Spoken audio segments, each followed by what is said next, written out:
এখন মোবাইলের মাধ্যমে কোরআন তেলাওয়াত শুনি এবং মোবাইলে কোরআন তেলাওয়াত করি। মোবাইলে কোরআন তেলাওয়াত যদি আপনি না পড়তে পারেন বা কুরআনুল কারীম যদি আপনি না পড়তে পারেন, তাহলে কুরআনুল কারীম শুনবেন বা কোরআন পড়তেও পারেন, আবার মোবাইলেও মাধ্যমে শুনবেন, তাহলে আপনার সওয়াব হবে কিনা, খুব গুরুত্বপূর্ণ একটা বিষয়। আজকে অধিকাংশ ইয়াং যারা, তারা বেশিরভাগ কুরআনুল কারীমের তেলাওয়াত তারা মোবাইলের মাধ্যমে শোনে।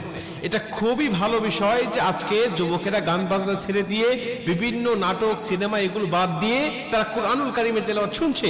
রাত্রিবেলায় কোরআন তেলাওয়াত শুনতে শুনতে অনেকে ঘুমিয়ে যাচ্ছে। আর কোরআন তেলাওয়াত শুনলে আপনার সওয়াব হবে কিনা, এ ব্যাপারে আল্লাহ পাক স্বয়ং নিজে কুরআনুল কারীমের মধ্যে উত্তর দিয়েছেন। আল্লাহ বলছেন, ওয়াইদা কুরিয়াল কুরআনু ফাসতামিউ লাহু ওয়ানসিতু লাআল্লাকুম তুরহামুন। আল্লাহ পাক বলছে, যখন কুরআনুল কারীমের তেলাওয়াত হয় তখন তোমরা চুপ থাকো, তোমরা কথা বলো না।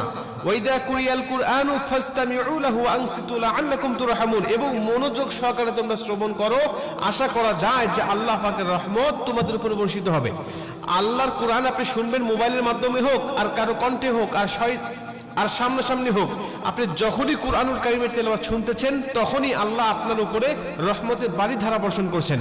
অতএব মোবাইলের মাধ্যমে আপনি কোরআন তেলাওয়াত শুনতে পারবেন, এটা হলো প্রথম নম্বর কথা।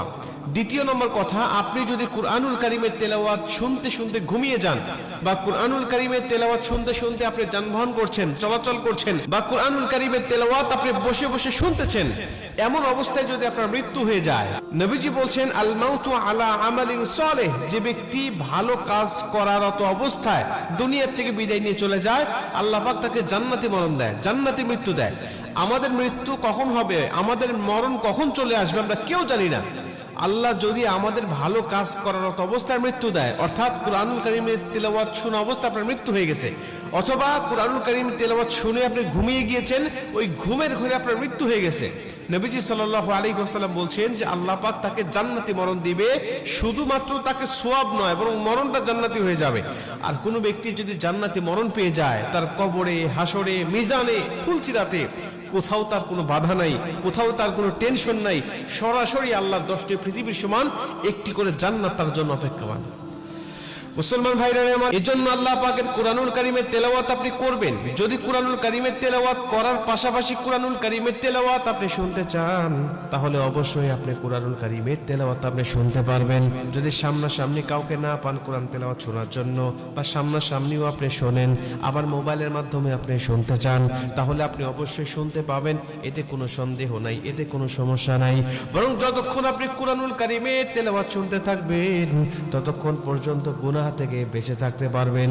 এবং যতক্ষণ কুরআনুল কারীমের তেলাওয়াত আপনি শুনবেন, ততক্ষণ পর্যন্ত আপনার আমলনামায় ফেরেশতারা সওয়াবগুলোই লিখতে থাকবে।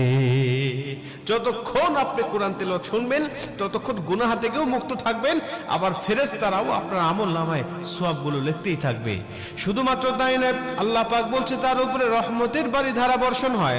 আল্লাহ পাকের রহমতের বারিধারা যদি আপনার উপরে বর্ষণ হয়, আপনার কোনো চিন্তা থাকবে না, ডিপ্রেশন থাকবে না, টেনশন থাকবে না। দুনিয়ার জমিনে আপনিই হবেন একমাত্র সুখী মানব, দুনিয়ার জমিনে আপনিই হবেন একমাত্র সবচাইতে সুখী মানব। অতএব কুরআনুল কারীমের তেলাওয়াত যে ব্যক্তি যত বেশি শুনবে, আল্লাহ তার উপরে তত বেশি রহমত নাজিল করবে, তার সওয়াবের পাল্লা তত বেশি ভারী হবে এবং সে পাপ থেকে তত বিরত থাকবে। এজন্য কুরআনুল কারীমের তেলাওয়াত, সেটা মোবাইলে হোক আর কারো সামনাসামনি হোক, যত শুনবেন তত ভালো, যত পড়বেন তত ভালো। আল্লাহ অবশ্যই আমাদের যেন বেশি বেশি কোরআন শোনার তৌফিক যেন দান করে।